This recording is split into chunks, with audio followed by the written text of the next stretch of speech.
Yeah, welcome everybody once again to another live stream. Yeah, it's it's been a awesome journey ever since we began this series on is Muhammad prophesied in the Bible, and by the grace of God, we've been looking at it from Genesis, now Deuteronomy. Now we are in Deuteronomy chapter 33, verse 1 to 3, and Habakkuk chapter 3, verse 3. Uh, and we've learned a lot on this journey, and it has been an eye opening for for some Christians and Muslims in particular. Have not been able to refute all these claims because actually they are the ones that brings up the claim. They make a false claim by saying their prophet is in the Torah, and as a result, because they only make this claim because their Quran actually said that the prophet, that Muhammad is prophesied in the Torah and the Injil. So they had to look at the Torah and the Injil. Then what they do is they actually twist some particular verses of the Bible to make their claim that this is referring to Muhammad. And so what we do is we look at all of these together, and then we look at the context of this verse, if it actually is referring to Muhammad or not. And we've seen so far from Genesis to Deuteronomy that it is not referring to Muhammad. And so today we'll continue in the series teaching on on the subject.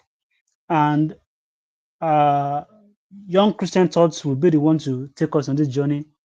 Will be the one to take us. Will be the one to make the presentation while we just give one or two thoughts concerning what it's going to do. And trust me, it's going to be an eye opening and it will illuminate you. Uh, sorry, young Christian apologetics can't join us today. He had a visitor who he had been expecting for some months now. So he had to take an excuse, and hopefully by God's grace next week. And John Christ and Red to Reason also would be joining us next week, hopefully also by the grace of God. So guys, fasten your seatbelt and let us take this journey together on Deuteronomy chapter 33, verse 1 to 3, and Habakkuk chapter 3, verse 3. John Christian thoughts, over to you, brother. All right. So I have the share screen. So before we start, I want to say, blessed be God our Father, our Lord Jesus Christ, and the Holy Spirit. Grace and peace to you all. I'm happy to be here. It's my first time actually presenting for this channel, so I'm really excited. Hope it's going to be very good. I'm just waiting. You got to put it up on the screen. I got it there. And I just want to say something really quick. I wanted to practice yesterday, but I forgot to, so we'll see what happens. I also forgot to prepare all the verses so that I can like just switch to Bible Gateway. So I think it'll still go smooth by God's grace. So we'll see what happens. Oh, hold on. There's a present button, isn't there? Hold on. Give me 1 second. Home. Oh boy. Let's see. Is it? Where's the present? Oh, there it is. Okay. All right. Let me see how that looks. All right. That's good. All right. So is Muhammad in Deuteronomy 33:2 and Habakkuk 3:3? The Orthodox Muslim Libiano says no Christian can answer this prophecy. We'll see if that's true. Of course, this is written by me and Christian Apologetics Network.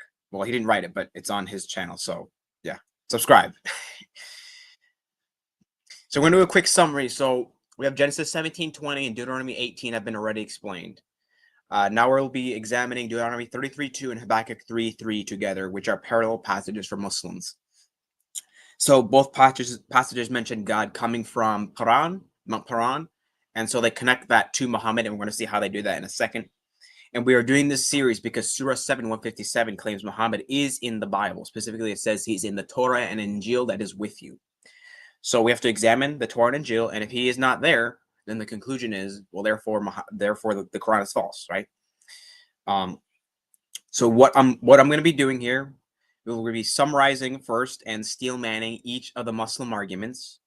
Then we're going to respond to each one. and then we're going to properly interpret both passages in their proper context. So what are the Muslim arguments? Well, number one, the first argument is that there's an Arabic manuscript that uses the name Mahmud. So the text might actually say, the glory of Muhammad covered the heavens, and the earth was full of his praise. Second argument, the location of Paran and Timan is in Hijaz and Arabia. Timan in context just refers generally to the south, because the word Timan can either mean a city named Timan, or it just means south. I think it'd also be a proper name if I'm not mistaken. And then Paran is located in Hijaz. Therefore, the Holy One is Muhammad. And they'll have various ways of proving that Paran is in Hijaz. I think Orthodox Muslim quotes Eusebius, and they'll go to different sources to try to find some way to prove Paran is in Hijaz. But we'll see why that's not the case in a second. Therefore, the Holy One is Muhammad. The Holy One in Habakkuk 3:3. There's the term Holy One that's been mentioned. Christian Apologetic Network, he disappeared, but he should be back. Anyways, so 10,000 saints came with God, Deuteronomy 33:2, just like Muhammad's 10,000 soldiers in Sahih Bukhari, sorry for butchering that, 4276. Next, the spread of his message through military conquest is fulfilled in Muhammad. Oh no, I don't think I did that right. Double space. It is what it is. He comes with a law, just like Muhammad did, and that's also in Deuteronomy 33:2. And Deuteronomy 32 recounts Moses using the term Mount Sinai, and then it says Mount Seir and Mount Paran to prophesy first Jesus with Mount Seir, and then Muhammad with Mount Paran. So it prophesies Jesus and Muhammad coming through the names of the mountains. So that's all the arguments. There may be more, but I highly doubt they're even worth addressing. So these are the best ones I could find from this passage. So without further ado, let's just move on to the next slide. So his versus Mahmud. What is the original reading? You see on the side here, there should be this Arabic manuscript here. This is from Orthodox Muslims, so credit to him, because he actually, I wasn't able to find the actual thing other than him. So give him credit. He has it. So this manuscript in the Arabic actually says right here, you see Mahmud, the praised one. But here's the issue. This is the only manuscript I know of that uses the word Mahmud. The manuscript tradition attests to the reading his. So if you go over, let's pull up the Greek Septuagint, for example, and we're going to go Habakkuk 3:3 in the Greek Septuagint. All right, so we're going to go down. So Hatheos Ech Taman, right? The god from Taman, I believe this is came. And Hagios ex Uros, out of heavens, right? Hold on, let me pull up the verse just in English, just to double check. Okay, I spelled Habakkuk wrong, I'm sorry. The Holy One from Mount Paran. Okay, interesting. So I don't even know if it says Mount Paran here. This is Urus, excuse me. But anyways, I'm trying to find, let's see.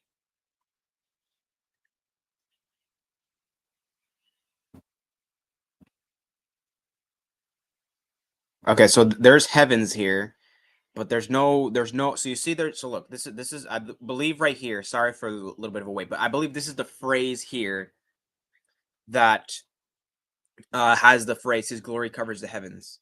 And you see there's no Greek form of Muhammad here, right? So, and we could go over example after example after example of just a manuscript that doesn't say Muhammad. It just doesn't. So just one manuscript saying Mahmud doesn't automatically mean, well, then this has to be Muhammad, right? And that's a weird conclusion a lot of Muslims come to based off this one manuscript, and I don't know why. But anyways, moreover, this is likely being used as a title, not a proper name, as often done in the Old Testament. Mahmud, which means praised one, is being connected to the earth is full of his praise at the end of the verse. And so for example, right, in Genesis 16, I believe verse 13, Rahab speaks to the angel of Yahweh and calls him El Roi, the God who sees. Now, she's using it almost like as a proper name, but it can also be used as a, and it could be used as a proper name, right? You could probably name your child El Roi, right? Because that's how names often were in the Old Testament, right? They pointed to God in some way. Daniel, right? God is my judge, right? Daniel's name is, so names function like that. And so names can be used in a sense of, um, in the sense of a proper name or just a title, right? So I could say Daniel, and I'm just saying that God is my judge, or I could say Daniel as in I'm speaking of someone named Daniel, right? And so here in Habakkuk, even though this Arabic manuscript, this one Arabic manuscript does say Mahmud, it's probably just a title. Because remember, the name means praised one. And so it's connecting that with the phrase at the end, the earth is full of his praise, or clause, I'm sorry. And so the point it's making is just that it's just calling God the praised one. And we'll see that Habakkuk 3:3 is really just about God. It's not about a future prophet. If this is truly Muhammad, Muslims commit shirk by having the earth worship Muhammad and its glory covering the sky. Really, is this something we say about prophets, about creatures, that their glory covers the heavens and that the whole earth is praising them? Is that what we're going to say about creatures, especially Islamically speaking? Forget about whether in Christianity, in Islam, can a mere prophet, can his glory cover the heavens, and can the entire earth praise him? No. All right, where is Paran and Taman, and who is the Holy One? So this is a map here. This is going to be relevant. You see down there Arabia, and then like kind of alongside the Red Sea here, maybe a little lower down, you'll have Hijaz. Yeah.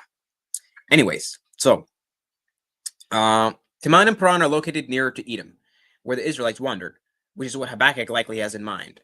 Seir, Sinai, and Paran were all in the same area. So I'm going to get these references here, but I just want to show you. So you see Sinai here. Lower down here is probably where Paran is, where Mount Paran is, and Taman. And these are areas directly relevant to the wandering in the wilderness. So we're going to go one by one and show what these verses are saying. So Judges 5:4-5. Lord, Yahweh, when you went out from Seir, right? When you marched out from the field of Edom, so Seir connected to Edom, right? Seir is in Edom. The earth trembled and the heavens poured. The clouds also poured water. The mountains gushed before Yahweh, the Lord. This Sinai before Yahweh, God of Israel, right? So look at these locations are connected to each other, right? So we have Seir, Edom, and Sinai. There is a close connection between these locations. There is a certain connection that they have. Seir, I didn't put it on the screen. I'm sorry. I might forget that. I'm sorry. But you see there, look, right? Seir, Edom, right? The field of Edom. And then down here, Sinai. So these locations have some direct connection. We have Deuteronomy 1:1-2, and this is probably all I really need to quote, but we're gonna really dive a little deeper here. So Deuteronomy chapter 1, verses 1-2. These are the words which Moses spoke to all Israel on this side of the Jordan in the wilderness, in the plain opposite Suf, between Paran, Tophel, Laban. I'm sorry for butchering some of these. Hazarath, and Dishab. It is 11 days' journey from Horeb by way of Mount Seir to Kadesh Barnea. Right? So notice, it is 11 days' journey from Horeb by way of Mount Seir. So there is connection here between Paran and Seir. Are they literally like two inches apart or 2 miles apart? I don't know how far away they are, but they are closer to each other and more relevant to each other than Hijaz and Arabia. That is completely irrelevant to these places. It's not close enough to say, yeah, this is where they traveled, right? No, it's closer. If you see again in the map, right here where it says Sinai, closer to this area. Let's see here. We have Numbers 10:12, which is what probably Habakkuk is thinking about, actually. And you'll see why in a second. Numbers 10:12. And the children of Israel set out from the wilderness of Sinai on their journeys. Then the cloud settled down in the, what is this? The wilderness of Paran. Whoa. Whoa. What's going on here? So the children are wandering in the wilderness of Sinai, and then the cloud settles in the wilderness of Paran. Wow. And notice, right, the cloud, remember, cloud by day, fire, pillar of fire by night, right? And so Habakkuk, what he's thinking about is this: the Israelites wandering and God doing his actions in this area. That's why you see this locations being named, because the Israelites wandered through these areas. It's not that, oh, well, Habakkuk is a prophet, so he's prophesying a future prophet. Well, he's thinking about things in the past here in this chapter, Habakkuk 3. That's what he's thinking about. And so he's calling to God here, talking about his actions in the past, most especially during the time of Moses in these first few verses in Habakkuk, right? And finally, we have 1 Kings 11:15-18.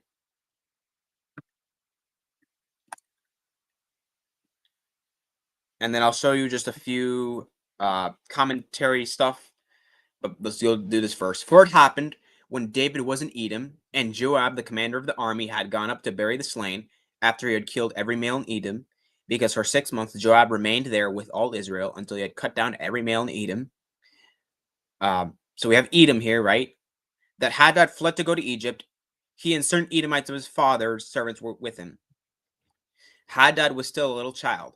Then they arose from Midian and came to Paran. Right? So let's look back at this map. Right? Are they just going all the way down to Hijaz here? No. Right? These areas are closely situated together. And so and they took men with them from Paran and came to Egypt, to Pharaoh, king of Egypt, who gave him a house, a portion of food for him, and gave him land. So let's look at the map, right? So we see Edom, right? It's kind of like this area here. If Paran is down here, and then we have Egypt over here, they're having an unnecessarily long journey. Whereas if Paran is located closer to here, then it makes more sense. They're going right here from Edom, Paran to Egypt, right? So that's how that works out here. It's not Arabia Hijaz. It's not. It's really not. Now, I'm going to pull up the NET. The NET is a scholarly translation of the Bible. And we're going to go to Habakkuk 3:3 again, because it has a good footnote here. So let's find the NET Bible. Let me get it.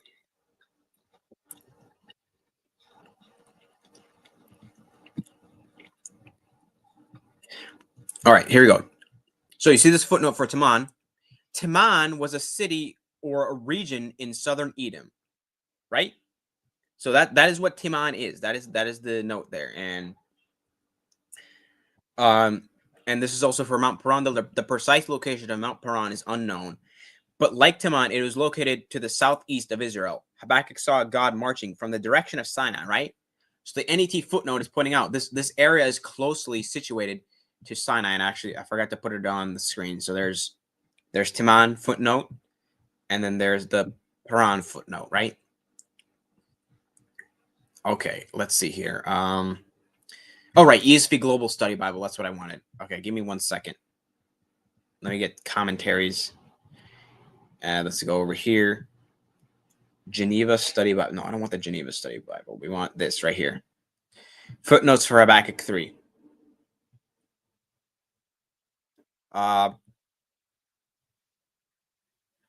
Okay, right. So look at this, right? Mount Paran. So it interprets Teman as south, right? That's fine, but we'll get to that. So note for Mount Paran, it may suggest the time following Israelites' exodus from Egypt, right? So that's what the note is saying. And we're gonna get to the one in Deuteronomy. Actually, let's do that right now. Let's go to Deuteronomy 33, and let's go to the ESV Study Bible, because it says something very interesting.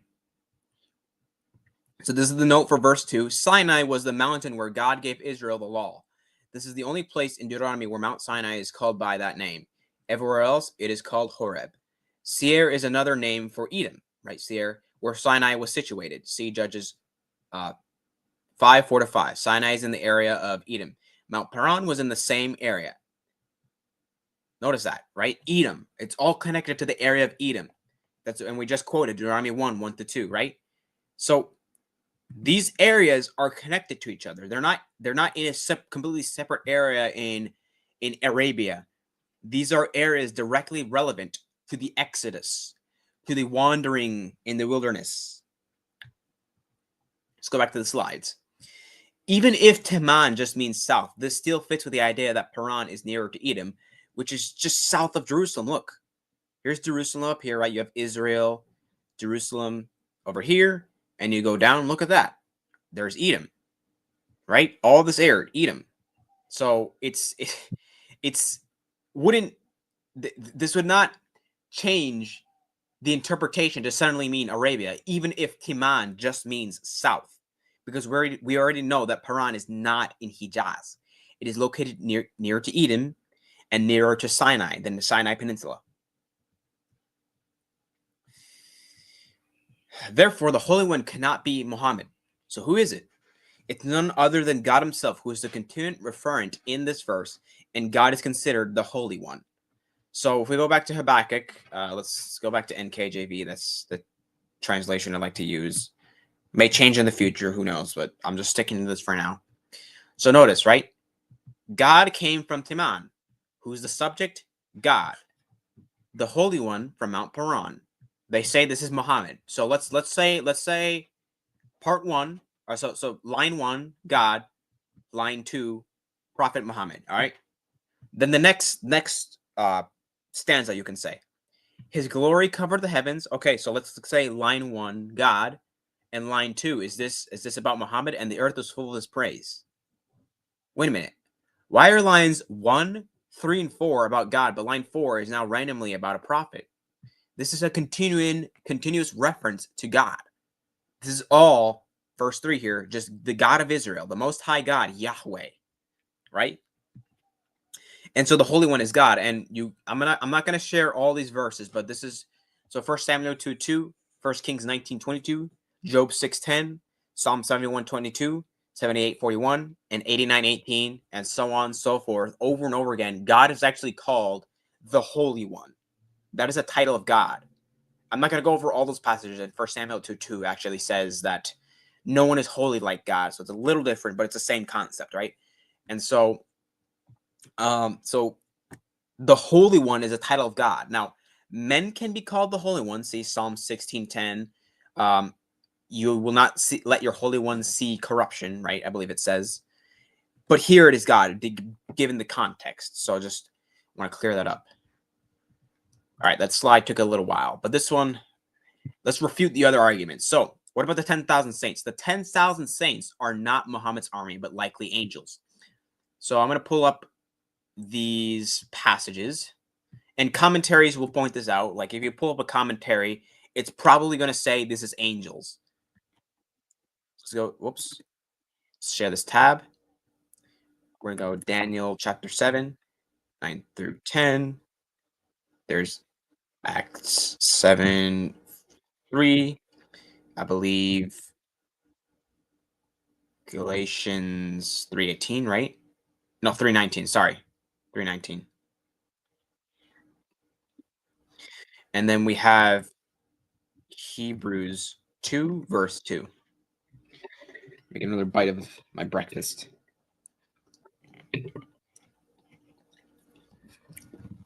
All right, watch Daniel here. Watch this. Daniel 7, verse 9. I watched till thrones were put in place, and the Ancient of Days was seated. This is God right here, the Ancient of Days, right? His garment was white as snow, and the hair of his head was like pure wool. This is probably why you see paintings that picture God like that. That's because they're reading Daniel. But anyways, his throne was a fiery flame, his wheels a burning fire. A fiery steam issued and came forth from before him. Notice this. 1,000 thousands ministered to him. 10,000 times 10,000 stood before him. What's going on here? 1,000 thousands ministered to him. 10,000 times 10,000 stood before him. The court was seated and the books were open, right? So Notice this language, right? Now, the ancient they had a concept called the divine council, right? So we have the divine council present before God. And so in Deuteronomy 33:2, when it talks about 10,000 saints coming with him, the chances are that's a reference to the divine council, angels coming with him to give the law. And the New Testament, that's how it interprets it. Let's go to Acts 7:53. This is Stephen's sermon, I believe, Stephen the martyr, who have received the law by direction of angels and have not kept it. Speaking of the Israelites, by direction of angels, right? By the direction of angels. So angels were involved there, according to Stephen, in the giving of the law. Galatians 3:19. What purpose then does the law serve? Remember, Galatians is especially about the law, right? Justification by faith, not by the works of the law. It was added because of transgressions, till the seed should come to whom the promise was made, and it was appointed through angels by the hand of a mediator. That's Moses, right? I believe Moses, the mediator of the old covenant. All right, so through the angels are involved in this. And finally, Hebrews 2:2. For if the word spoken through angels proves steadfast, and every transgression and disobedience received a just reward. So the word spoken through angels, I believe in context, it's talking about the law of Moses, if I'm not mistaken. But either way, right? Angels, right? They're involved. In fact, in Exodus 23, what's going on, Woodgie? Exodus 23, right?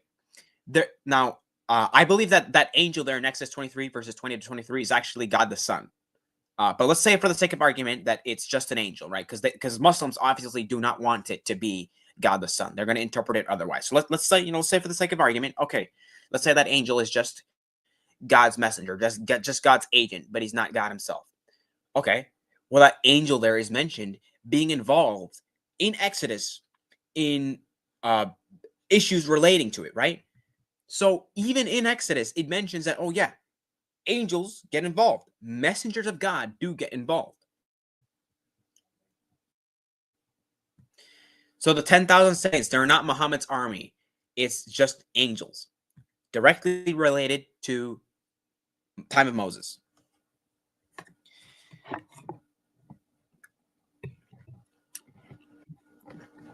Military conquests. So this is a very generic thing, right? Because a lot of people go out to war, right? We have David. We have a lot. We have even Christians in history that went out to war, right? So military conquest is very generic fulfillment, and this is not even about a future prophet, but it's God's past actions in war times. And we're going to get to that, because when we get to Habakkuk 3, when we interpret it properly, we're going to see that in the context of Habakkuk, it can't possibly be a future prophet. So the law, right? The law in Deuteronomy 33:2 is the Mosaic law. You see verse 4. It's a Mosaic law. It's not the Sunnah of Muhammad, I believe it's called. It's simply just the Mosaic law. So if we go to Deuteronomy 33:4, look at that. Moses commended a law for us, a heritage of the congregation of Jacob, right? And so this, sorry, I got stuff on my computer. So the law in Deuteronomy 33:2 is simply just the Mosaic law. Oh, I didn't even put it on the screen. Oh my goodness. Okay, so here you go. Moses commanded the law for us, right? So simple as that. And then we're gonna go down to connect the mountains with future prophets is head. So the mountains, right? When it talks about, let's go to Deuteronomy 33:2, so you know what I'm talking about. So we have Sinai, Seir, and Paran. And so, like I mentioned, that some Muslims say that this is Moses in line 1 with Sinai, line 2, that's Jesus with Seir, and then line 3, they'll say that that's Muhammad with Mount Paran. Now, basically, to connect the mountains with future prophets is just really, it's heavy eisegesis, and it doesn't have any justification from the text. Moses is just talking about mountains in the same area where the Israelites were wandering, where the law was given, etc., etc. Those events. So, I mean, if we keep reading, like it's really hard to understand that as a prophecy. It just mentions the mountains in passing, then talks about everything else in the past. So it's really hard to interpret that as a prophecy. It will not be coherent. It's just going to be ridiculous. All right, interpretation of Deuteronomy 33 and Habakkuk 3. So on the left here, we'll have Deuteronomy 33, and on the right, we'll have Habakkuk. You notice I have this little star symbol. If you read on the bottom, let me just make sure it's there. Yeah, if you read on the bottom, I have more information on if you want to study more about Habakkuk. You can go to Blue Letter Bible, hit Tools on any verse, and then click Commentaries, and then you can see different commentaries. You can see John MacArthur's introduction there. I have the study Bible on the shelf, so I don't need to use it on the website, but if you can use his introductions there. And I would recommend David Gudzik's commentaries. I think that's my favorite one on that website. But you do what you want, right? You can use the ESV study Bible if you want. It is what it is. Just if you want guidance, use the commentaries. And more commentaries are also available on Bible Hub. And then Bible Gateway has a few available for free, such as the Reformation Study Bible, which I also have here on my shelf. So I recommend that one personally. But if you're not reformed, it is what it is. All right. Anyway, so let's just go back to Deuteronomy 33. So Deuteronomy 33 is Moses' blessing to Israel, similar to Jacob's blessing to his sons in Genesis 49. So if you remember, Genesis 49, we have Jacob blessing each of his sons. And so Moses is doing the same, except it's to the tribes now, because the sons of Jacob are dead, right? They're not alive anymore. However, the tribes here have lived on. Remember, God promised to Abraham, I will multiply your seed. You're going to have many descendants.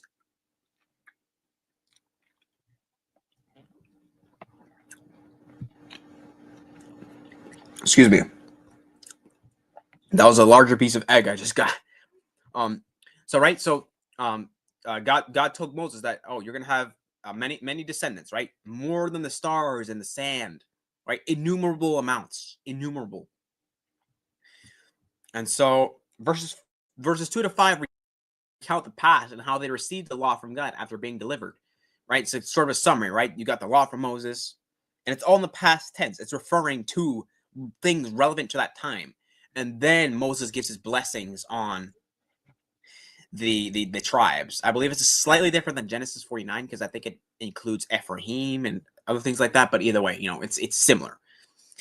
Could some of those blessings be prophecies? Possibly. In Genesis 49, the one for Judah is a prophecy of the Messiah. So I haven't looked at Deuteronomy 33 enough to know which ones, how prophetic each blessing is. But anyways, right? All we know is that the part that Muslims appeal to is not a prophecy. It's literally just recounting the past. All right, so Habakkuk 3 is Habakkuk's prayer to God, an affirmation of faith. Why is he affirming his faith? What is this prayer about? Well, in the previous chapters, he discussed with God on the sin in Judah and their judgment to the Chaldeans. So Habakkuk, remember, he's a prophet, so he did have some sort of prophetic knowledge. So he prophetically foresaw the Chaldeans coming in, or the Chaldeans, I think it's Chaldeans, invading Judah. And he remembers how God acted in the past. He's delivered them, right, through the judges, the armies, right? He's done this before. So he's asking God, why are you doing this? You could be doing this so much differently. You are all powerful. Why, God? Why are you doing it like this? Then chapter 2, I believe God tells him, gives him the answer, I will also judge the Chaldeans. But Habakkuk is still not satisfied. This doesn't solve the problem, God. You can still work through here. You can still work through this. You can still deliver us. But ultimately in Habakkuk 3, he cries out to God, prays to him, God, please move, please work. But in the end, he affirms his faith, affirms that God is still holy, still good, can work through this. His plans are perfect, right? It's his affirmation of faith. Remember Habakkuk 2:4, the just shall live by faith, right? And so that's what Habakkuk is all about. Therefore, this chapter doesn't describe a future prophet, but it is a cry out to God to act in ways he did in the past. And that's why you see the army language, right? So some Muslims will say, well, the army language is about Muhammad's future conquests. No, it's not. It's God's action in the past. Remember, God acted through armies. In fact, if you go to Habakkuk 3, I believe verse 10. Whoops, wrong button. Let's go to Habakkuk 3. Oh my gosh. Your screen, your screen. Oh, okay. Sorry. Whoops. Uh-oh. Wrong button. Uh-oh. Oh, all right. Okay. I don't know what just happened, but all right. Anyways, Habakkuk 3. Let's see. Where is it?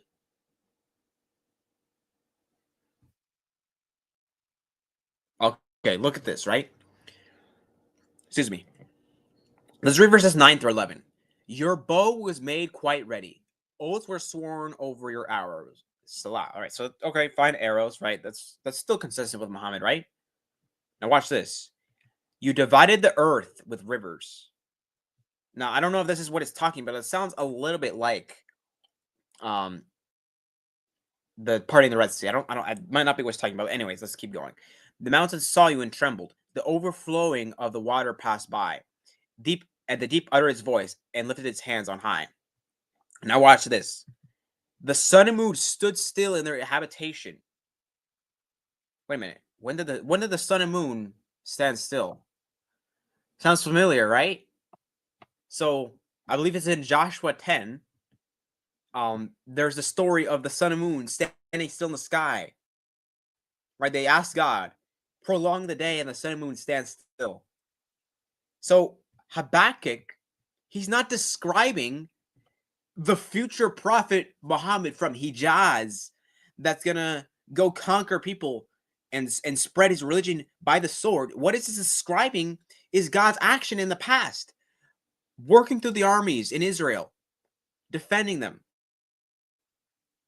conquering with them, to build this great nation of Israel and fulfill the prophecy of Abraham.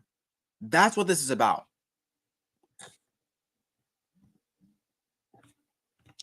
Let's see here. I think that's all right. So I mean, I think that's about it. I don't think I need to say any more. So let's conclude here. So in conclusion, Muhammad is not in these passages. These merely are a reference to God's actions, mostly during the time of Moses. These are past actions, not future actions. Christians can indeed answer this prophecy. It's not impossible. In fact, I'd consider this one of the lower tier Muhammad in the Bible arguments. I honestly think this is one of the worst ones. And that's saying something because there's a lot of bad ones. So, as we've seen so far in the series, Muslims need to rip apart the Bible out of its context and do major mental gymnastics in order to justify the Prophet Muhammad, who erroneously claimed to be in the Bible. Now, like, think about this, right? Think about the arguments that were made to try to fit Muhammad in here. They had to appeal to one manuscript and based on that manuscript say, well, the original text says Muhammad.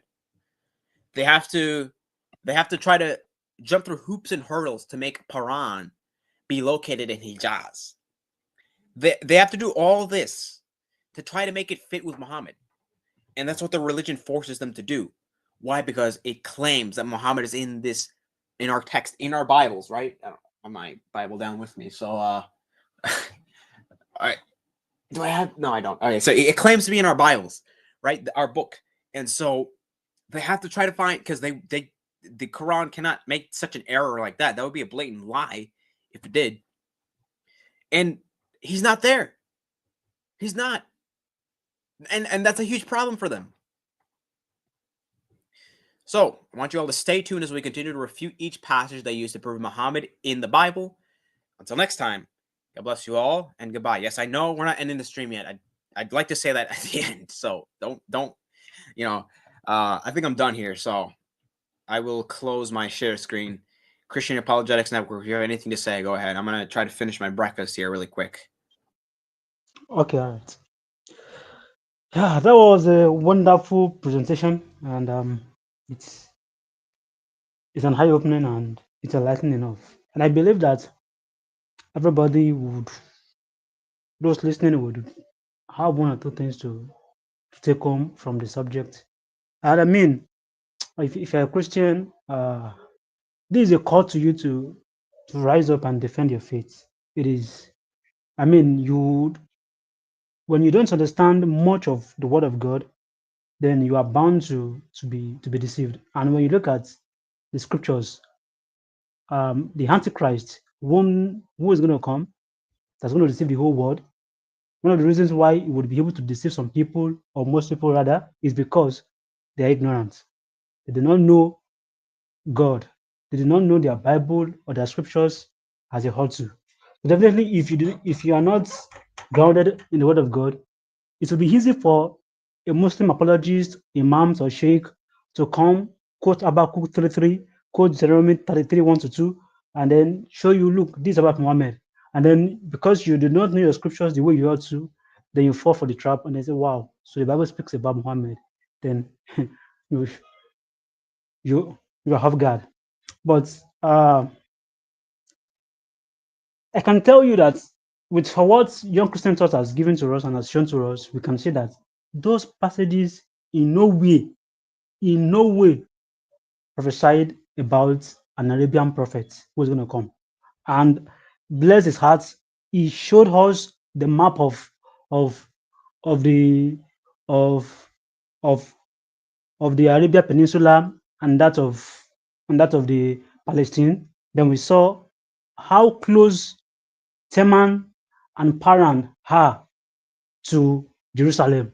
So, and the only way that Muslims that you can say that, oh, Teman and Paran is Mecca and Medina is if you would agree that the children of Israel, while they were coming from Israel, I mean from Egypt, they had to pass through the Arabian Peninsula. And so if so probably you would want to say that the Israelites on went on went on Hajj in Arabia. So they had to go to Hajj in Arabia. So before coming, I don't know where that comes from.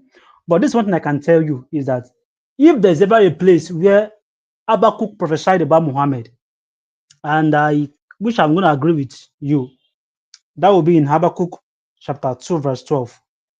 That I would agree with you because it says, woe to him that buildeth a town with blood and establish a city by iniquity. Yes, that is a prophecy about the coming of Muhammad. And that prophecy talks about woe unto him. Now, you would say, how did this speak about Muhammad? Of course, it speaks about Muhammad in church. That passage summarized the whole ministry of Muhammad, which is he was a warlord, and he he conquered the Arabian Peninsula. I mean, he conquered Medina and Mecca. He killed the pagans. He killed Christians and Jews who refused to accept Islam and forced them to pay the to pay the jizya. And you could see that he established a caliphate by bloodshed. And when we're referring to iniquity, of course, there is no prophet in history that you can never think of that commits lots of iniquity than Muhammad, the self-acclaimed prophet. Do you want to talk about he seeing Zainab and the his adopted son's wife, and how he snatched the lady from her husband, and Zaid, which happens to be his adopted son, had to divorce um, Zainab just so that Muhammad can marry her. Why would Zayd do that? Because he knows that if he does not, the prophet already has eyes for his wife, so he had to divorce her so that the prophet could have her. Then why did the prophet have to marry her when Zainab divorced her if he doesn't have eyes for her? So therefore, isn't that an iniquity? Who among you would you have a wife and then your father decide to say, son, I love your wife. I want to marry her. I want to make your wife your stepmother. And then you would gladly take over and say, no problem, go ahead. Is this not an iniquity? Of course, it's an iniquity. It doesn't even end there. What happened? Just to make it look saintly and moral, Allah had to reveal another verse and abolish adoption because of that very act that Muhammad actually did. That's iniquity. It doesn't end there. Muhammad also was given the privilege to have sex with any woman that gives gives themselves to him, even if those women are married women. You can go ahead and have sex with them. Is that an iniquity? It doesn't also end there. Muhammad also married a 6 years old and penetrated her at the age of 9. It doesn't end there. Muhammad also encourages child marriage. we can go on and on and on. He also robbed caravans. He was a robber. He doesn't end there. He could not take criticism. Whoever criticized him, he sent assassins to go and kill them. They all died. So he established a caliphate by bloodshed and iniquity. And that's the reason till today, there is no Islamic country on here on earth where you'd go to where you feel safe. No Islamic country. They are all backwards. Why? Because that is what Islam is all about. It's a war. They establish a caliphate by bloodshed and by iniquity. So that place is where Muhammad is being prophesied. But if you are to look at Habakkuk chapter 3, verse 3, and then you tell me that that's Muhammad, then you have a lot of explaining to do because it's only referring to the Exodus journey of the Israelites from the Exodus down to Deuteronomy. That was what he was referring to. What Habakkuk was referring to, and was not about Muhammad. While the Holy Spirit was revealing the Bible, he did not have Muhammad at heart. He was not even thinking about this man. The Bible is not about Muhammad in any way. It's be far from you. Be far from you. And for you to look at your prophet in the Bible shows how weak your Quran is. Shows how how unclear your Quran is. Your Quran is very weak and cannot stand alone. So it has to appeal to the Bible. It needs the support of the Bible to be able to make Muhammad's prophethood to stand. Do you have something to say, young Professor? Well, I want to ask really quick. Can I test out this really quick? I just want to see how this sounds. This earbuds here before we move on. Let's see. And then yeah, I think I might say a few things, but let me get this on first. I just want to see if this sounds good. Give me 1 second.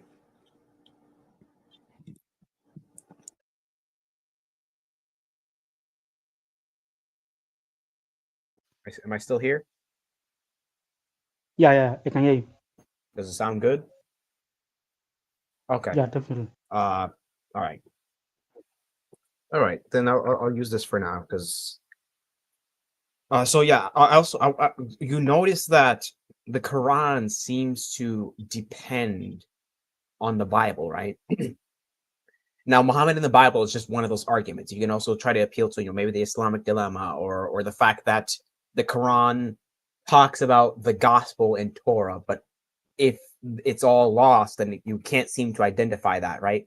Like, for example, what is according to the Quran, what is the message of the gospel, right? We know the message of the gospel from the Bible, right? Christ coming down to save us from our sin that we are due to pay, right? He pays it for us.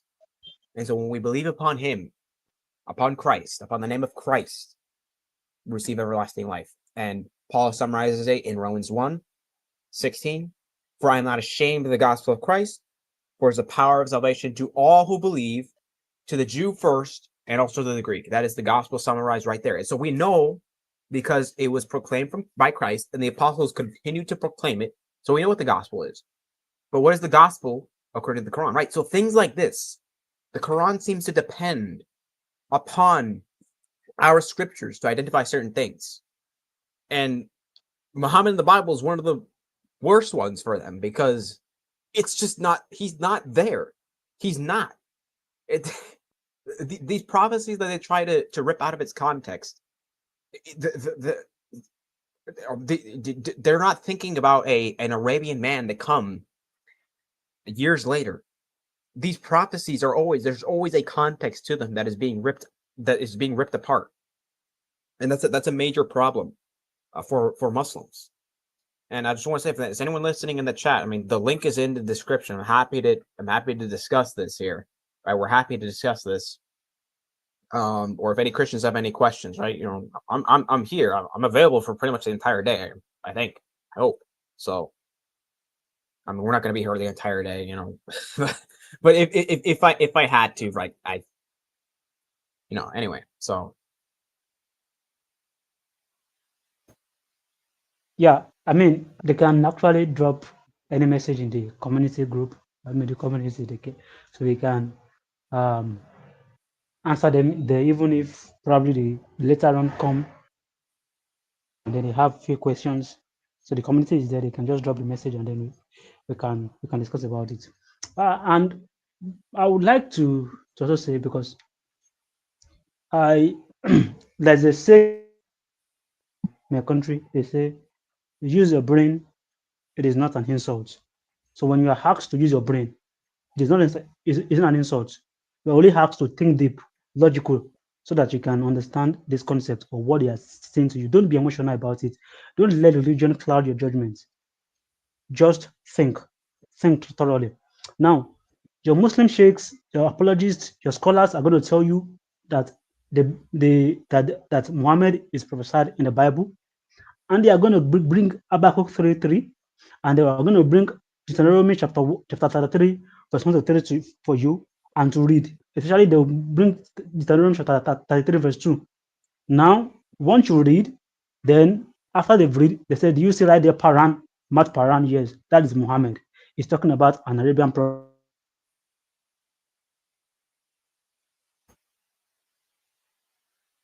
uh-oh. Um, Hello? we listen to this kind of talk, and then how well are you convinced?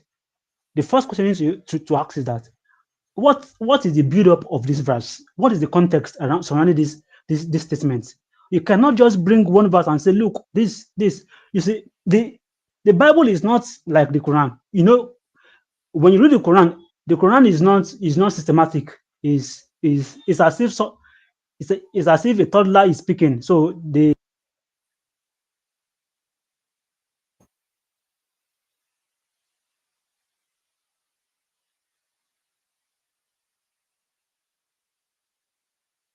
I think he froze. Oh no. Not again. No, not again. Ah, happened again. All right. Hold on. I don't want to see how many people are viewing. We are watching. Okay. Yep. Well, I guess we'll wait for him.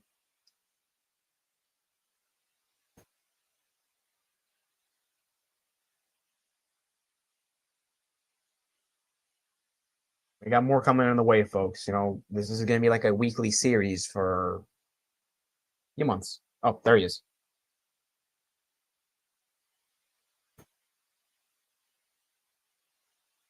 Is it working now? yeah. Okay. Sorry, my network. So, like I was saying, that you can't read the Quran, and then you can't read the Quran with the lens. You can't read the Bible with the lens of the Quran, because these two are different books entirely. And one of the reasons is you can read the Quran, and then probably Muhammad might be talking about something else entirely. Then he's going to just chip in another stuff, and then the first narration he was having before, he won't complete it. Then another one is going to come there. That's why when you read the Quran, there is no single story that is completed in the Quran. No single story. Every story, they were all halfway. They were all half baked. No single story, and all of it is jam packed each other. But not like the Bible. The Bible is revealed systematically. God did not just use one man. God used several men, and each of them wrote according as they inspired. But Muhammad is the only one that was inspired to write the Quran. And when this man was writing the Quran, in the space of the 23 years that he was a prophet, or 2 years that was a prophet, he he could he was receiving the revelation on different occasions, not as if the revelation came at a go. Probably, let's say the revelation came and said, okay, Muhammad, now I'm going to give you a revelation about Adam. Now begin to write or begin to recite. And then he began to recite. Probably after the whole day I'll be spent, oh, tomorrow we'll start from where we stopped. It wasn't like that. It was just bit by bit, bit by bit, scattered. And then you want to wonder which kind of God is going to reveal that a kind of revelation that is scattered, a God that is not orderly. Come on, you can't tell me this is from God. You understand? So if you are coming from that lens, from that angle, you have a problem. But when you read the Bible, there's a context that comes before it. Then you read the context of the verse that your scholars and your sheikhs and your imams are quoting for you to prove that Muhammad is in the Bible. When you read the context, you're going to look at it and say, wow, I think my scholar make a mistake. Take, for instance, Habakkuk 3:3.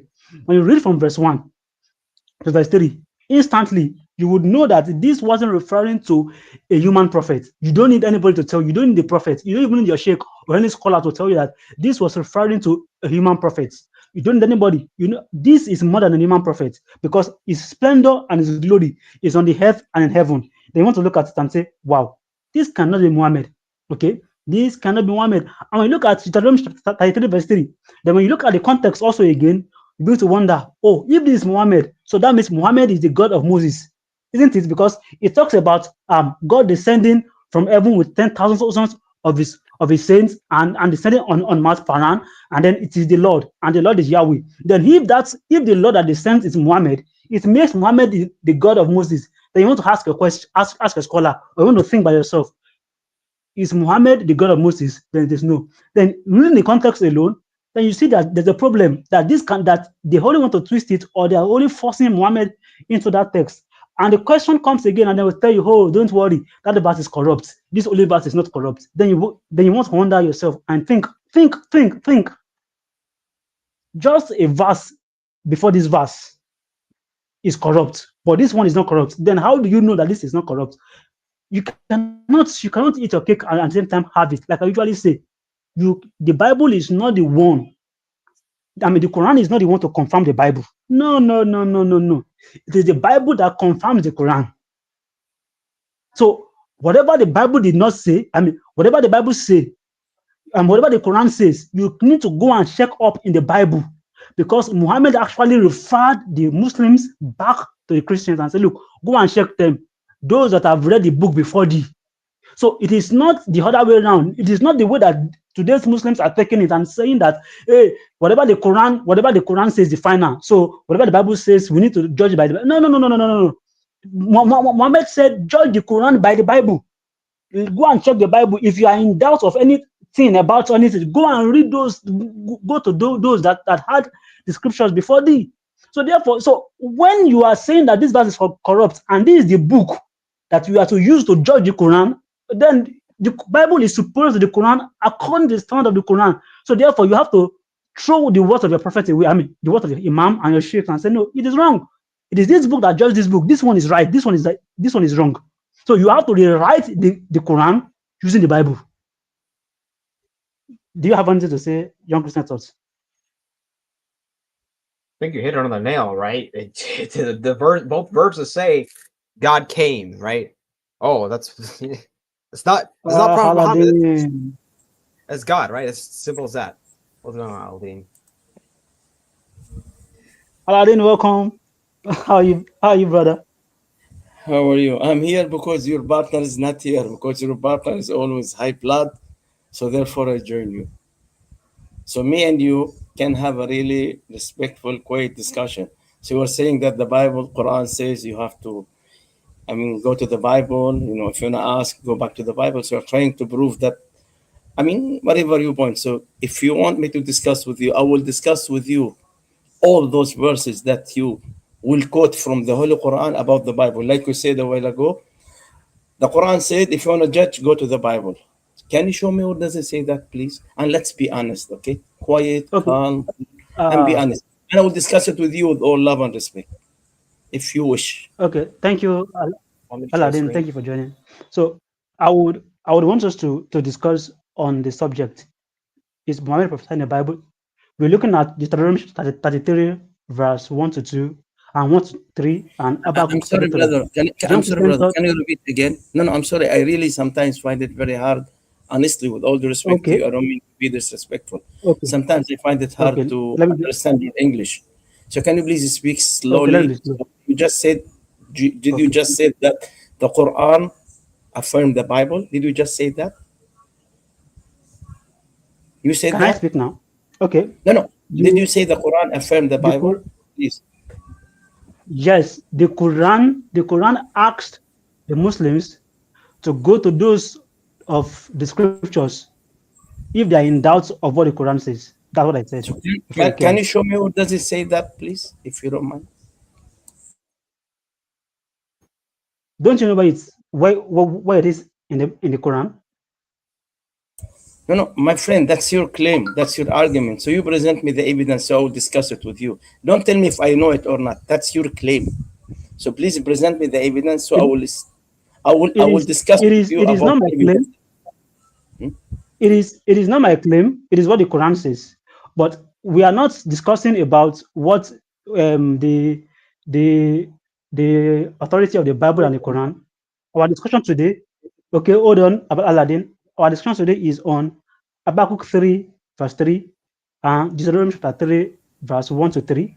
We are discussing about I'm sorry, is I cannot Muhammad. understand really. I really can't understand what you are saying. Can you please speak Let slowly? me come again. Really, I Let don't me mean come to be. again. Let me come again. Let me come again. Let me come again. We are discussing Deuteronomy chapter 33, verse 1 to 3, and Habakkuk, verse 3. On the subject, is Muhammad prophesied based on these verses, which you Muslims use to say that Muhammad is prophesied because of Habakkuk 3:3 and Deuteronomy chapter 33, verse 3. Can you respond to this? Is Muhammad prophesied in these verses of the Bible? Let us pick it up from there. My friend, I have no problem to discuss with you anything that you want. Okay, but first, can you please present me the evidence that you just throw a claim that Quran affirmed the Bible and the Quran said go and ask the Bible if you have a problem Okay. or if you judge or doubt. After that, I have no problem. I'm not interested actually, with all the Okay. respect to you, to talk about the Bible. That's your book. Say whatever you want. You mentioned the Quran, so Okay. I would love to speak Okay. about the Quran. Just present me the verses Okay. that you are talking about, then Okay. we'll discuss. Please. Okay. Aladdin, if we are in an open discussion and we just want to accommodate any random talks, then that would be possible. But now we only want to be specific, and we only want to station on the topic. Let us discuss on the topic. Leave what I said. If you want a debate on that, we can schedule it for next week. Then you can come and then debate me on that subject. Then, if you don't mind. But if you want to speak on Deuteronomy 33, verse 3, then be my guest. Let's discuss about that. Habakkuk chapter 3, verse 3. Then we can discuss about that because that is the subject and that is what we've posted out there. And people are expecting, okay, if a Muslim should come, let us discuss the subject matter, not going around it again. Do you want to discuss about that or not? If you want to discuss about the previous one, the other one, no problem. Be my guest next week. We can schedule the debate and then we can put up the flyer that myself and you be discussing about that subject, the authority of the Bible and the Quran. Uh, First of all, I'm not here to debate. There is no debate. It's only discussion, open discussion. Okay, that's what I said. I'm not, with all due respect to you, as I told you, I'm not interested in the Bible. You want to say whatever you want to say about your Bible, I'll step out. Okay. I just came because you mentioned the Quran. So if you are interested Okay. to present me the evidence that you claim the Quran affirm the Bible, I will discuss them with you. If not, I'll step out. But if you don't mind me, before I step out, can I just say Okay. something to young Okay. Christian? Can I say Okay. Hold on. something? Just 15 seconds, Hold on. please. Hold on. Hold on. Hold on. Hold on. Hold on. Hold on. Hold on. Hold on. Hold on. Do you agree that Muhammad is prophesied in the Bible as a Quran claim? Yes, I do agree 100%. Yes. So are Where? you happy with that? Yes. Where? Because Give the us the Quran verses. told me Where? Give us those verses. يجدونه القرآن said يجدونه مكتوبا عندهم في التوراة والإنجيل. He will be mentioned, prophesied in the Torah and Injil. Allah said that in the Quran. So Yes. Allah says this Give and I us those accept that. verses where But you feel that. I'm not here to Can you discuss give with us? you. Can you give us those verses? Can you give us those verses where Muhammad is prophesied in the Torah and the Injil? I told you I will discuss them with you when you present me the evidence that the Quran affirms the Bible. That's all. Can you do that? So Okay. you throw the blame at me Okay. first, and now you are throwing. Again. Again. Say something, please. Can you please allow me just 10 seconds to say something to Aladdin. you, Aladdin. Hold on. Hold on. You can please? say something. Let me look. It is No, no, not that I I cannot give have a brain discussion with Christian you on that message. subject. Hold on, brother. Hold on, brother. But having a discussion with you on that subject is going to stretch our time, and we might not be able to have enough time to discuss about the main subject. Why not we just talk about the main subject? Then, if you want to discuss about the Quran confirming the Bible or the Bible confirming the Quran on that time, be my guest. And if you know that okay, this is the main subject, you now you confirm, you accept, you acknowledge that indeed that the Quran says that it Muhammad is prophesied in the Torah and the Injil, and we are asking you to give us those verses. Then let us pick it up from there. Then we can at least we looked at Habakkuk 3:3 today and Deuteronomy chapter 33 verse 2. Look at it together and show us where Muhammad is prophesied therein. If I could say something really quick, I just want to Sorry, clarify. I would like to say something to young Christian, please, real quick. Go Young ahead. Christian, yeah, you should thank me for helping you to reach the channel of Maverick. I know you reached it through me. Now, next time in his channel, tell him I was supposed to debate him, and I throw a challenge for him, and he made a comment in my challenge under my video, and I gave him 48 hours to reply to me with his moderator mic. Both of them comment on my debate, my video. So I'm still waiting for him. The 2 days passed away, and he did not reply to me. Yes, come. I would love to debate with you. The Islamic dilemma. So that was my challenge for him. I'm still waiting. So next time you are there, please tell him Aladdin, for him and his moderator Mike. Aladdin is still waiting for your reply. He mentioned me twice in his videos, and he challenged me, and I accepted his challenge. So I'm still waiting for him to send me the time, the date, and the topic. So I will join him with a moderator. You can moderate. I would love you, young Christian, to be the moderator for our debate. I trust you to moderate our debate. Can you do that? Okay, let me If just he say a few accept, things. you moderate, please. I would Okay, love so to ask you to moderate, please. I could try. Probably won't be able to happen because time is a little difficult for me. I don't think you led me to him. I already knew who he was. I saw his community post, um, saying that Christians can start joining him, so I took the opportunity. So I can try to reach out to him. I have some contact to him. Would you say that you You what go was to the the date? last video that I upload in my channel. You Right. will see him challenging me. The part I got this part from his video when I was in his channel live. I wanted to change his live stream. I said, let's debate because he always interrupt Muslims. He never let them speak. Just get any moderator, one of your moderators, so we can speak 3 minutes each back and forth. Your topic, the same topic, Islamic dilemma. He refused. He said, no moderator. He want to control the debate. So I said, if you agree in a moderator, just get in touch with me. So he challenged me. So I made a reply video, the last video I upload in my channel, where he challenged me and my reply to him. And he comment under my video 3 times. And his moderator comment almost 8 times. Mike. So I'm still waiting for them. I gave them, I said, I will give you 48 hours, 2 days. And now 2 days passed away. And they did not yet, they comment, but no reply for the debate. So if he will accept, please, I would love to make it in his channel. And I don't mind you. You see, I trust you as a moderator. I respect you and trust you as a moderator. So Okay, if he so accepts, I will be more than happy to do it with him in his channel while you moderate. here's what's sort of going on here. So I guess he doesn't, because it sounded like you said he didn't want to do the 3 minute back and forth style. So I mean, if he doesn't want to do it, like there's nothing I can do about it. It's like when I asked you to speak one-on-one with me, you wanted 3 Christians with me. So it's like, what can you do? So I can ask him. I think I have contact with him, so I can ask him. But chances are, if he said no, then he's gonna say no again. So if he wants to do that on his live stream and you don't want to do it, then there's nothing else you can do but move on because Actually, young Christian, I was once in his live stream in the past, and he did not even allow me to finish 10 seconds. He kept interrupting, he kept cutting me off, and that's what he's doing always. He will say, I'm sorry to interrupt you. I don't mean to interrupt you. Then he will cut you off. No, no, I don't mean to interrupt you. Then he will cut you off. You were there on his live stream. I watched his last live stream, and I've seen you there. So therefore, I'm asking you. I watched it not live because usually he comes live around 3 a.m. my time because at that time I'm sleeping. So next day I watched his live. I thought that he mentioned me or something, and he agreed on my debate. So I was disappointed. He didn't even speak about it whatsoever. So if you can handle it, I appreciate that. That's why actually I wanted to talk to you. I'm telling you again, you are a young man, smart, intelligent young man, and I trust you honestly to moderate. And I know that you are trying very, very hard to study. And I appreciate that. I've noticed that. I've seen in your channel, you are trying very hard to speak. And his channel, he allowed you to speak without interrupting you whatsoever. And he even upload part of his live stream, your video where you were explaining something from the Bible. He just cut it and he put it in an separate video. Ala- Aladdin, So if you can Aladdin, do it, I appreciate it. can we, Aladdin, young Christian thought already got your point. So, young Christian thought, do you have something to say to Aladdin?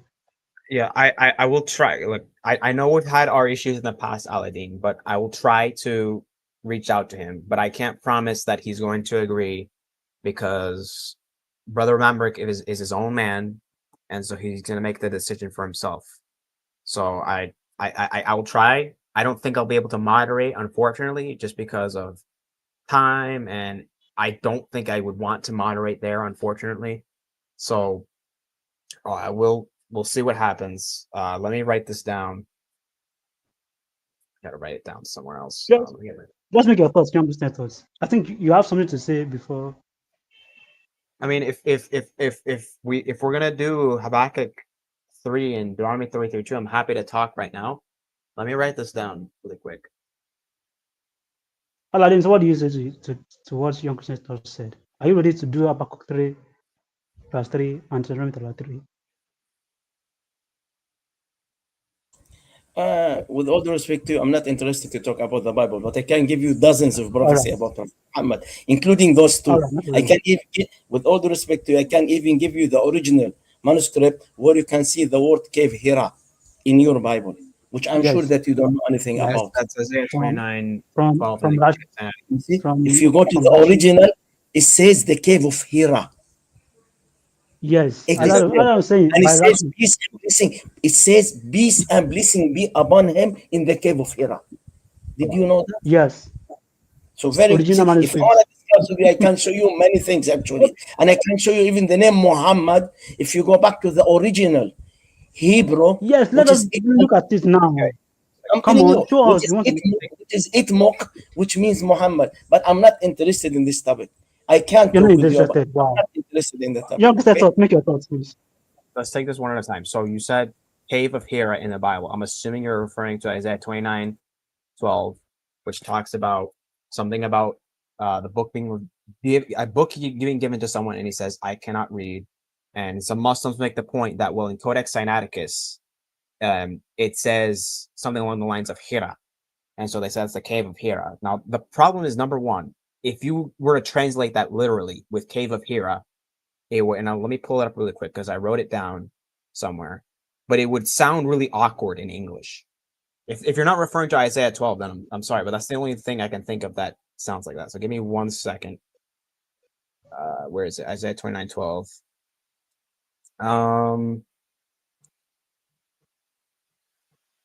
Okay, so Yeah. this is what it would say if Hira were really there. It would say the book is delivered, the Hira man who is illiterate. That doesn't sound like a legitimate English sentence. Was there something else I was going to say? Okay. Oh, right. So, and the reason it looks like that in Codex Sinaiticus is other places in that manuscript. It just the scribe that was working on that in Isaiah 29, he was a really bad speller, so you would see him, writing E or whatever, but he still has the words. Was that what you were referring to? Because that's the only thing I can think of that sounds like that. You may speak now. No, I'm listening to you. That's part of it. Carry on. Carry on. When you finish, I'll speak. Yes, that's the verse. And I can go with you to the original in Greek. I can bring you the manuscript where you see in Greek the word says cave of Hira, and I can show you the original where it says peace and blessing be upon him in the same verse. Bravi, which they translated in English to bravi only, not to peace and blessing be upon him, which means as well bravi. Did you know that, young Christian? That I haven't heard of. Just really Well, quick, Christian that's apologetics why network. I'm willing to give you all sources, believe me. Yeah, okay, But I'm not interested in this topic. I'm not here for that. I can that's I'm You trying see? to show you that if I want to talk about Prophet Muhammad in the Bible, I can show you dozens. Have you ever heard of the word itmok in Hebrew? I think I have, but just a second before we continue. So what does it mean? No, no. Do you know what does it mean? Itmok? We'll, You we'll know what continue. does it We'll continue in a second. I want to make sure we're on the same page. So Christian Apologetics Network, are we okay with continuing on? We're talking about Muhammad in the Bible, so if that's okay, we can continue on these Yeah, verses. I'm fine. yeah, that's okay. Let's continue that. And then Aladdin, Yes, next, since that's you okay. want to Okay. talk about, Now, young Christian, I ask you a look, question. I will we'll post get you to that. this word. I will post you Do this one word thing. in a private chat. Have you ever heard of this word? All right, but before we do that, just Have you ever heard? No, no. I yeah, just please. I'll I'll Have I'll, you ever I'll, heard of this word? I'll answer. I'll answer. I just want to make sure. Sure. Go on. If you still Go want to on. talk about the other topic, you can come by next week. But anyways, so etmok. I think I've heard of it. I don't remember the translation.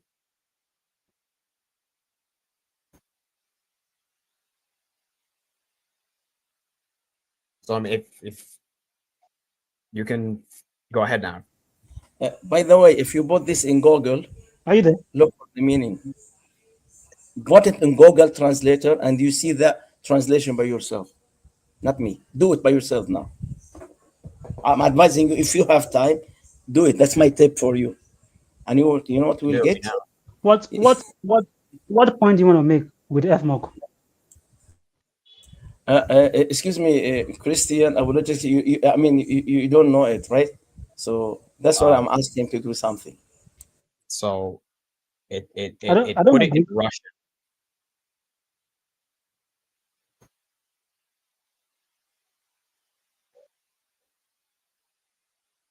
Okay, let's do this. Aladdin, can you take me to the verse where it is? Because uh, I put it in Google and it made it Russian, and then so I don't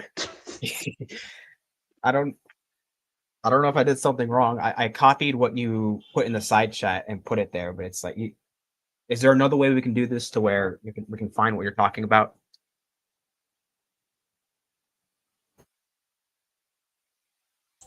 Actually, I wanted to know if you know about it or not. That's why I give you the pronunciation in English, which is not in any book. This is the original Hebrew. I'll give it to you. Where you read it in Hebrew as itmok.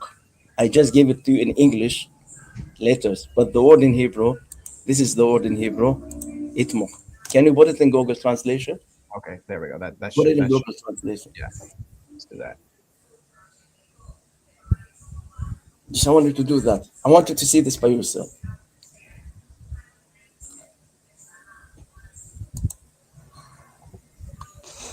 Ahmed. Okay. Very good. Who is Ahmad? Very good. Who is Ahmad? Well, that is, I believe that is in Arabic, a different No, way no, to no, say, no, no. right? It's Prophet Ahmad is one of Prophet Muhammad names. yeah, He said in yeah, Hadith, I have names. I Muhammad, Ahmad. So his other name is Ahmad. So this is the name of Prophet Muhammad by name in the Hebrew manuscript, which you do not have in your book, which was not translated as this in your book. But if you go to the original Hebrew still have the same word, which you pronounce as itmok. You never heard about that, did you? Be honest with me, young Christian. Um, I'm are not you trying talking? to debate you here. I'm trying Yeah, really to help you out so you yeah, can learn something new. we're just talking. We're talking. I think I know of something similar. It's about. Is this Isaiah 42:1? Because I know something similar. People say that in Isaiah 42:1 in the Dead Sea Scrolls, it says Ahmed, my servant Ahmed in the Hebrew. Is that what you're talking? Exactly, exactly. Very good. You're a very good student. I love it. So you said that it says also in your translation, one of the Dead Sea Scrolls says Ahmad. So this is for you. I'm not interested in the topic. I'll step out. I just wanted to share this with you. So I'm just trying to show you if I want to really talk about Prophet Muhammad in the Bible, I can show you dozens. But those two is enough for me, just as a tip for you. Thank you very much for having me. God bless you. I appreciate you having with me. So I hope, young Christian, you can pass my message to Maverick, or you can go as well to my channel. You can watch his challenge and my reply to him. That's the last video I uploaded in my channel 2 days ago. So you will have the complete picture. It's very short. It's not long. It's a very short video. So you will have a complete picture there. Okay. Thank you very Okay. much. God bless you. God bless. Thank you.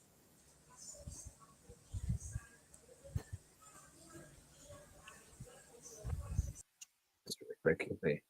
All right, I Okay. want to address what he The said, but give me a second.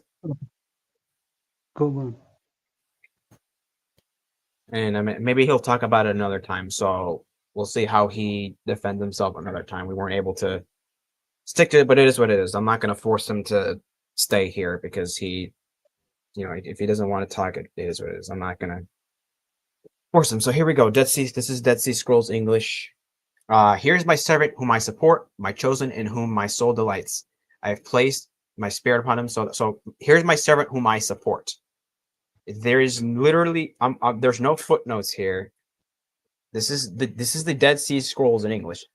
We don't have I can't show you, it's too small, but it doesn't give you any footnote of any indication that there's a variant there. Now, the claim arises, if I remember correctly, in the Dead Sea Scrolls, some of the letters kind of look like they kind of look like the word in Hebrew. Etmok. Wait a minute, hold on. Actually, if I'm actually not mistaken, etmok is the word that is. Let me double check this. Hold on, give me a second. I want to make sure I'm accurate here. So give me just 1 second. Let's just make sure I'm saying this correctly. So Isaiah 42:1. We're gonna pull up the Hebrew. Whom I uphold. I think this is it. No, that's Temak. Hold on.